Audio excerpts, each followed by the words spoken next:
भारत में अनएम्प्लॉयमेंट सिर्फ एक स्टैटिस्टिक नहीं है, यह लाखों लोगों की रोज की कहानी है।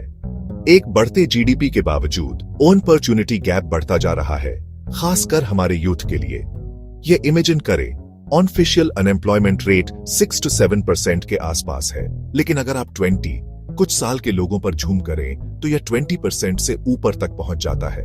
राजस्थान और हरियाणा में यह और भी डरावना है, लगभग 4 में से 1 व्यक्ति को जॉब नहीं मिल पाती है। लेकिन छत्तीसगढ़ और असम जैसी जगहों पर अनएम्प्लॉयमेंट लगभग न के बराबर है। इतना बड़ा डिफरेंस क्यों? चलिए इसे ब्रेक डाउन करते हैं।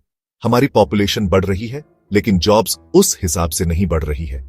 मैन्युफैक्चरिंग, जिसे जॉब क्रिएटर होना चाहिए, हमारे जीडीपी का सिर्फ 15% है, और भारत के 80% वर्कफोर्स अनऑर्गेनाइज्ड सेक्टर में फंसे हुए हैं, जहां सिक्योरिटी बहुत कम है। इसके अलावा हम जो पढ़ते हैं और एम्प्लॉयर्स को जिन स्किल्स की जरूरत होती है, में बहुत बड़ा मिसमैच है। इसीलिए डिग्री होल्डर्स को भी काम नहीं मिल पाता। 2022 में उनमें से 33% अनएम्प्लॉयड थे। गवर्नमेंट चुप नहीं बैठी है। Skill India, PMKVY, startup India, मुद्रा योजना, सिर्फ मनरेगा ने पिछले साल 470 मिलियन पर्सन डेज का काम क्रिएट किया। डिजिटल जॉब पोर्टल्स लोगों को नए तरीकों से अपॉर्चुनिटीज से जोड़ रहे हैं। लेकिन लेट्स बी रियल, चैलेंजेस अभी भी हैं। मनरेगा के तहत पेमेंट्स अक्सर डिले हो जाती है।